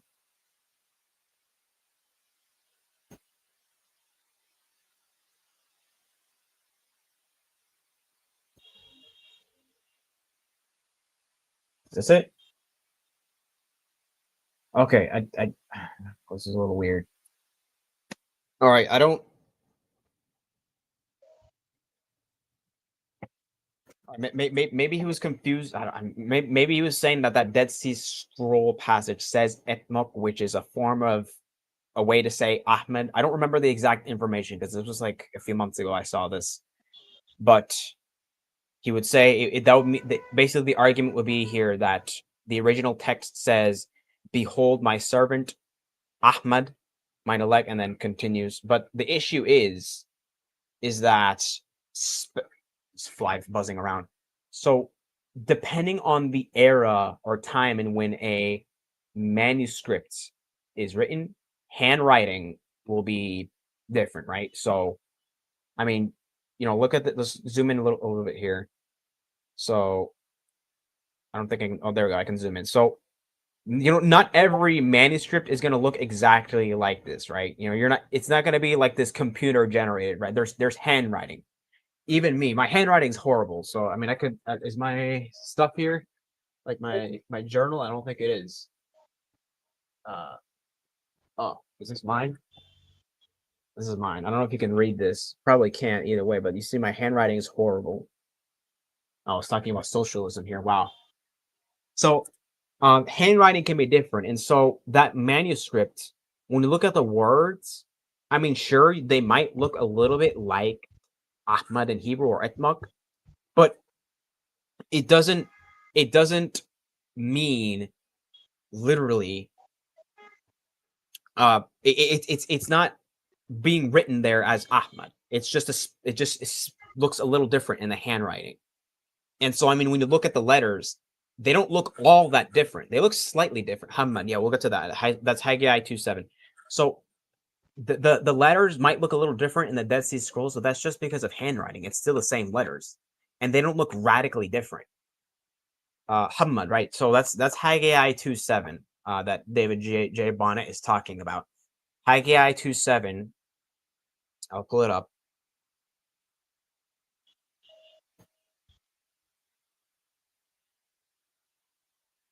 I don't remember which word, but one of these words here in Haggai 2:7 in Hebrew, I guess is Hamd.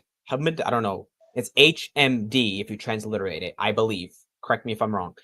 But anyways, so they would make the claim that his name is there in Haggai, but I mean it's just saying the sentence. So I can try to find it here in Blue Letter Bible. We'll see. Let me zoom out.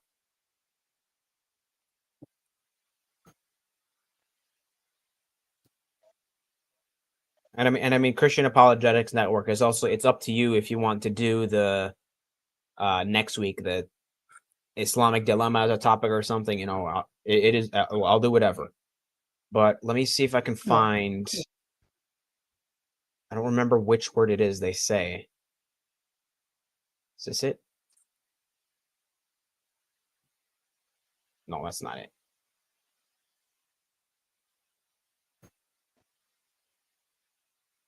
That's also not it. Give me a second.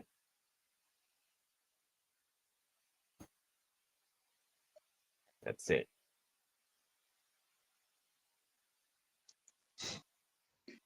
Is this it?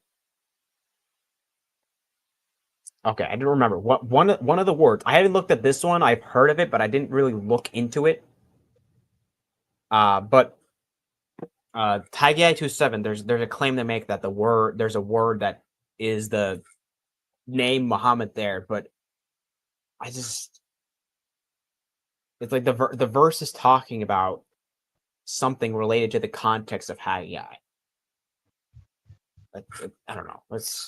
I'll look into it more. If you want to say anything, go ahead. Okay. Yeah. Based on what Aladdin said, that there is Ahmed in the Bible and stuff like that. I'm not going to pretend as if I'm a scholar in Arabic, in Hebrew or Greek. No, that's not my field.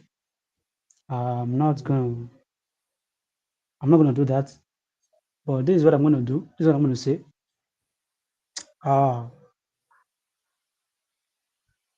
According to what Aladdin said, and if I'm going to agree with the fact that, there's Ahmed there, of course.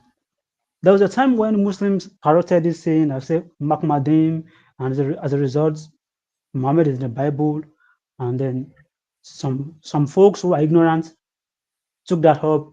They left Christianity, joined Islam. It was not long after they left Islam, after they saw that what actually brought them to Islam was actually wrong. Okay, so but let's say, for instance, take away the scribal misinterpretation that some people might look at. Looking at the word Ahmed alone, okay, if God is going to speak, or if God is going to say somebody is coming, and it's not going to just give a kind of a generic title of the person, but rather is going to give a kind of specificity that you're going to know without any shadow of doubt that this is a person. Now, I'm going to argue the fact that Ahmed or Muhammad was a title given to Jesus Christ in the 7th century by the Jews. Because when you look at uh, this uh, the word Muhammad himself, it's not a kind of a name of Muhammad. He didn't actually have a name. His name is not Muhammad, it's a title. So anybody could bear Muhammad in the 7th century, or even in any part. And for the fact that something sounds like this doesn't mean that it actually means this is it. Like when Dr. Michael Brown was having a debate with this young Christian Muslim apologist, Zaka Hussein, where he said Makmadim, because Song of Solomon mentioned Makmadim in the Hebrew. Then thank God Dr. Michael Brown is also an Hebrew native speaker. His first language is Hebrew. And he points out the fact that he's not talking about, it's not a name, but rather it means altogether lovely. He's not talking about, that this is the name of this thing. And then he gave a scenario. He said, because that I have a friend whose name is Mo, and he's fat. So therefore his name is Muslim. His name is Mo, and then he's slim. So therefore his name is Muslim. That's a word game. So you might say Ahmed. In my language, Ahmed mean different thing. And if I should see it, if I should go by what I just saw there, it mean different thing in my own language. And I'm like, come on, this is not a name. It just means something like trash. Okay. So it's a title, and as far as I'm concerned, as far as historicity is concerned, from the 7th century, the Jews, they gave Jesus Christ that title Muhammad. That is the reason why you see that the Jews, that name in the book of um, Song of Solomon also, Solomon himself also pick up that name, that title, Muhammad. Does it then mean that that verse of of Isaiah is referring to Solomon? Even as a matter of fact, one of the caliph of Muslims, I think it not Umar. I think Umar or Uthman, he picked up the title Muhammad. I mean Muhammad also. Does it then mean that, can we now then say that it actually refers to Muhammad? Of course not. So looking at all this, it doesn't show in any way, in any form, that this is actually referring to a prophet or an Arabian prophet, that his messenger is Muhammad. What about referring to Jesus Christ? Jesus Christ also given the title Muhammad. You cannot just say that, oh, because it's referring to Muhammad. Come on, my servant Ahmed. Jesus Christ is also bearing that Muhammad also. So, and even if we're going to look at all the evidences from the Bible, that is, Muhammad did not fit any of these criteria or qualifications. Why? Number one, he's an Arabian prophet. He's not from the Jews line. He's from the backyard. And that's number one. Number two, he never spoke in the name of Yahweh. He spoke in the name of Allah.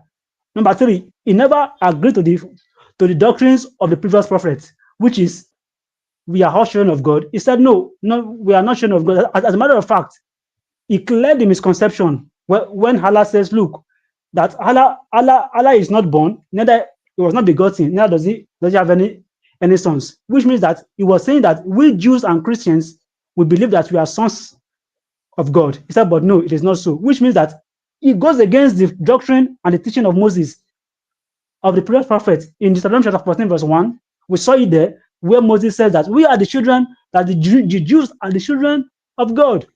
And then Muhammad came and then says, no. Jesus Christ came and said, look, we are the children of God. He says we are the children. But Muhammad came and says, no. Then how do you want to say that all these prophets prophesied about a man who goes against their own theology? So it does not, if we are able to go, if you are not going to go with the route of young Christian thought, of looking at the manuscripts, looking at the variants, if you're not going to go with it, but going by what the previous prophet thought, then it is definitely not Muhammad. You want something? Can I speak? Yeah, you can. Yeah, Alidin is saying in the chat, he's talking to me and you, saying Ahmed means praising. I understand that the name is a form of the name of Muhammad, but the point I was making is that Isaiah 42:1 doesn't say Ahmed. That's a misconception based on what the Dead Sea Scrolls are saying. So yeah, we are not actually arguing that the meaning is not the meaning. Yes, it means the praised. It means praise one. It means we agree to that fact. But what we are saying is that it is not a name; it's a title. Personally, but Young Christian Thought gave us the background of the manuscript and variants, and which he did a good job on that. But I lean on the fact that even if we are to say, okay, Young Christian Thought, Young Christian Thought, hold on with that, let's agree with what Aladdin said. It means Ahmed and Muhammad. Then definitely Jesus Christ also is referred to as Muhammad. Solomon is also referred to as Muhammad. I think Uthman or Umar, one of the caliphs, were also picked up that title, Muhammad. Then Muhammad, which is the Arabian prophet, is also referred to as Muhammad. So which of all these is being referred to in that prophecy? What does it fix perfectly? Moses is gone. I mean, Solomon is dead. And then we are left with Jesus Christ, Muhammad, and Uthman of Umar. Then let us unpack it together. Isaiah says that the children of Israel are God's children. Muhammad said no. So are you telling me that Isaiah prophesied about a prophet that's going to contradict what he's saying? And for Isaiah to say that we are the children of God, then it means that the source where Isaiah got that from is wrong. Are you going to say that the whole verses of Isaiah, that all the prophecy of Isaiah is all wrong, but only that verse where he said Ahmed is true? Come on, you cannot eat, you can have it. If you are to go by that, we are going to see that it only perfectly fits Jesus Christ because only Jesus Christ was being foretold by Isaiah. Unto us a child is born, unto us a son is given. The government shall be upon his shoulder. So when we look at all these evidences, it points to one man, Jesus Christ, not to an Arabian prophet, because definitely he's not even a Jew. He's not even a Jew to start with. He contradicts the previous prophets. It's just a title. Anybody can take that up. Anybody could have taken it up. Anybody. John Chrysostom can wake up tomorrow and say, I'm taking up the title Markman, the praise one. But come on, anybody could have taken the. As a matter of fact, even after Muhammad died, we have a lot of people who picked up the title Markman. We have lots of them. I made several posts about it in the Facebook page. Probably I'm going to start writing on the YouTube page also, so that as to enlighten people the more on this concept of um markment. A lot of people could have picked it up. Okay, I think you want to do something, younger thoughts. Yeah, I get what you're saying, and like you don't even need to. So I like to go to the manuscripts when I can, but you don't even need to do that. A lot of times you just can just go with it, and it still won't work because these are used as titles, right? I pointed that out in Habakkuk 3:3. There's an Arabic manuscript that uses Mahmud, as Orthodox Muslim points out. But even if we go with this, it's a title. It means praised one, and it's to God who is the praised one. He's the one being praised in the verse if you keep reading. And so so God is the one being praised, right? And you see, for example, right, you mentioned Michael Brown debating Zakir Hussain. James White also debated him, and he pointed out that there is a verse, I don't remember which one, but there's a verse that uses the term Zakir, right, in Hebrew. And so he was saying, like, Zakir Hussain, are you in here? Is this you, right? And so it's a title, right? It's a title. It's not a name. Yeah, Right? The Bible isn't prophesying Zakir Hussain, the great defender of Muhammad in the Bible. It's not doing that. And so names, they can be proper names, right? Like Cyrus and Isaiah, but they can also just simply be titles. And so you see that in scripture, right? For example, Isaiah 40, not 45, 49, 5-6. My Yeshua, my salvation, will be to the ends of the earth, right? But that's not a proper name being applied to Jesus. That's a title. God's salvation. The name is revealed when he was born, and the angel said he should be called Jesus, or in Hebrew, Yeshua, right? So names, the way they function, like you pointed out, a lot of times they're titles. So even if Isaiah is speaking of is used the term Ahmad, which I really don't buy that position, but we go with it. You can just say, well, he's using that as a title. Praised. Behold my servant, praised, or a praised one, if you want to insert, because sometimes in Hebrew you have to insert words to make it smooth in English. So that could easily be another. Now, I don't really need to go. I like to go right to the manuscript and address the claim. But if you don't know about the manuscripts, then just that's as simple as that, right? Ahmed is a title in that context, not a name. yeah. Also, he did show up in Right. the backstage for like a few seconds and then disappeared. So I don't know what happened, but I mean, whatever. Probably I was carried away, but nevertheless, yeah. As concerning you, because you made a point, if I could have a debate or discussion with him on the Islamic dilemma, well, that would be great. But uh, that is not really my specialty. I though it is easy to come up with, but I think Ready to Reason is more equipped in that area than myself when it comes to Islamic dilemma. He knows the nitty gritty about it, and it's so easy. Just like this man, God logic is when it comes to when I'm talking about what is in Jew, he has this kind of arsenal to dismantle every kind of argument because I've listened to him talk on what is in Jew, and I've listened to him speak with so many Muslims, apologists and scholars, and what was coming out of his mouth was awesome. So, and I've listened to Ready to Reason speak on the Islamic dilemma, and I was like, wow. So I cannot do a better job than Ready to Reason uh, on that in that area. So, but I can, if he's willing, I would I will be available to do that with him if he is. But if not, because I'm shocked when he was speaking that brother Marvin, or what's his name, he was challenging him to a debate. Of course, I asked him now that we should have a debate on the authenticity of the Bible and the Quran on this verse. He said no, he doesn't want to debate. But here he was asking for a debate from another brother. Come on, that's a double standard. If you're asking for a debate, you say you don't want to debate, but you want brother Marvin to debate you, but yes, you don't want to debate me on on the authenticity of the Bible, or how do I put it? The Bible, I mean the Quran being placed under the authority of the Bible. He doesn't want that. He said no. So I think that is double standard.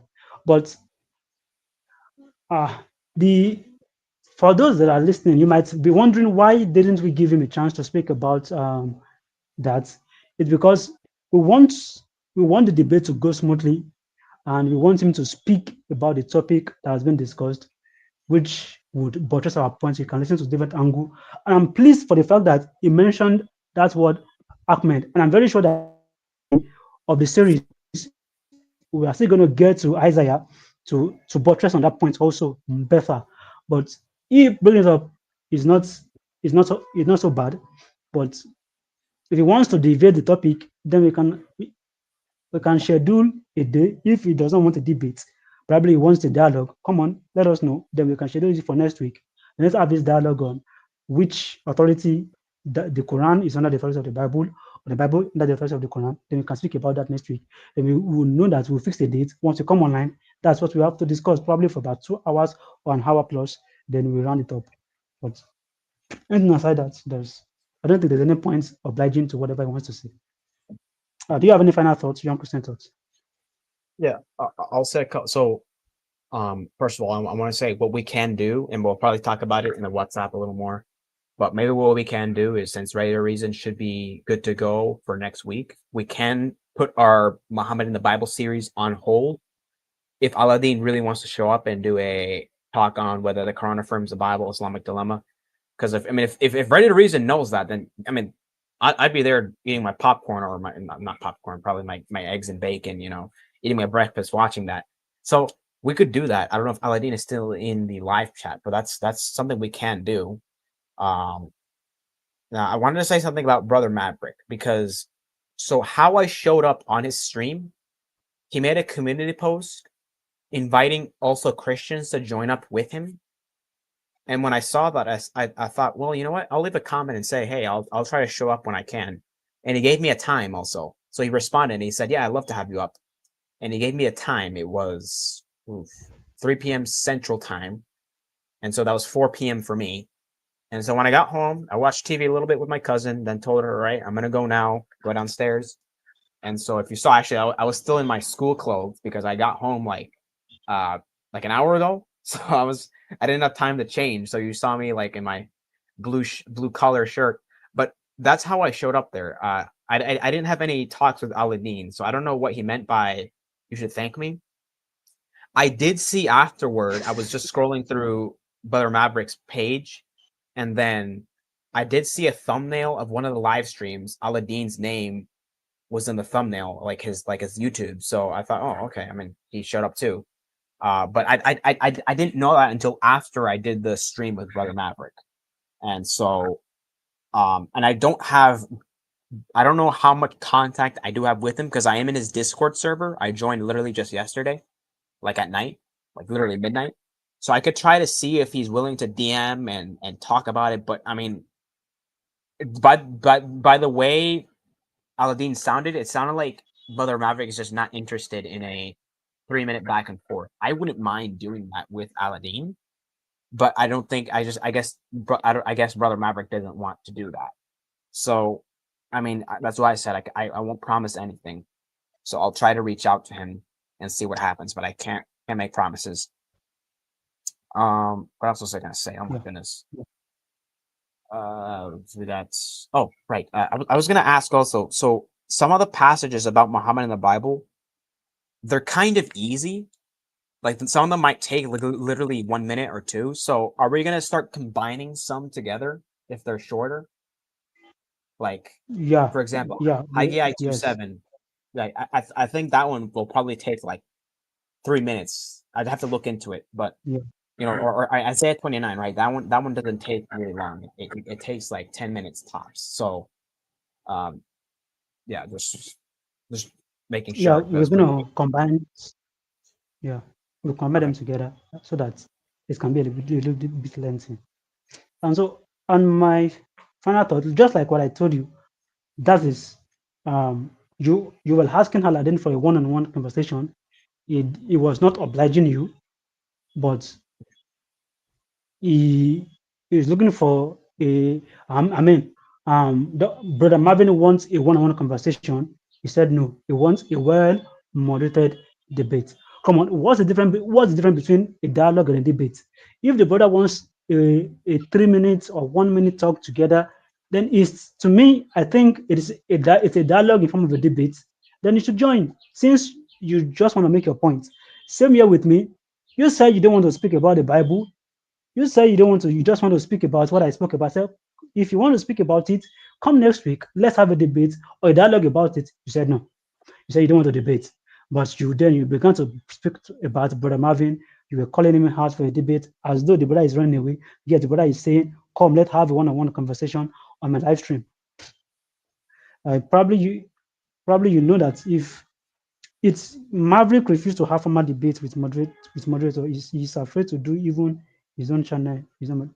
If that, then why don't you? He's not running away. He's wanting to have a conversation with you one on one, a three minute discussion, one minute discussion, just like John Christian thought want to have that conversation with you also.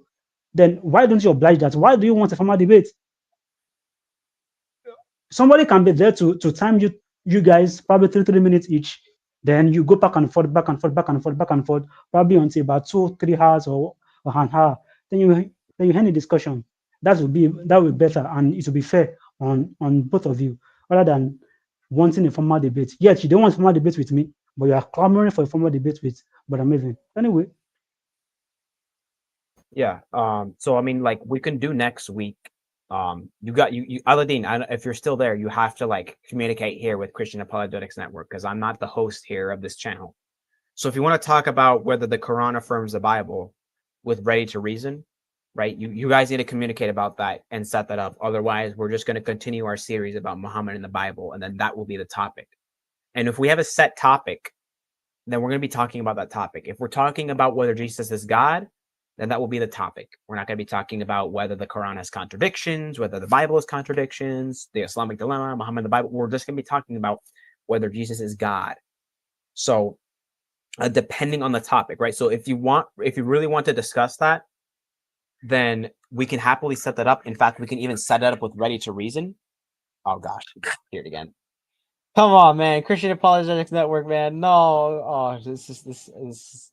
But anyways, so yes, if you I see you right there, right? So if you want to do this, we can try to set it up with Ready to Reason, because Ready to Reason, I mean, you were getting along with them just fine, so I'm sure you won't mind that, and I'll stay out of it, because if it's you and one-on-one, then I don't want to get in the way. And me and you, even like I'm still willing, even though I did block you on this channel, Christian Apologetics Network. I'm okay with doing a one-on-one discussion on the same topic we covered that other time, the crucifixion. You're a filthy, rude Christian coming with hiding name. Your Jesus right his mother. What are you talking about? Are you talking about me, or are you talking about David J? What are you talking about? Uh, anyway, so what what's that? like, yeah, I don't know. He's blaspheming or something. I don't know, but we can talk one-on-one on the logic and morality behind the crucifixion, right? Atonement. Or you can talk also with Ready to Reason, right? You got along with him, so you can speak with Ready to Reason on whether the Quran affirms the Bible. or we're just going to continue with our series. Like that's if we have a set schedule, then yeah. Oh, he's talking about David. Okay, I was so confused. I thought he was talking about me. I was like, what did I do, man? I mean, what did I do now? Okay. Okay. We've had our disagreements, we've had our drama, right? But right now, everything seems to be fine. So that's why I was confused. But anyways, All right. All right, folks. Thank you for joining us. Thank you, Aladdin, for coming up to have your thoughts with us. Though you didn't stay long, but we appreciate your presence. Thank you, David, for always coming, for supporting, for sharing, for liking. God bless you.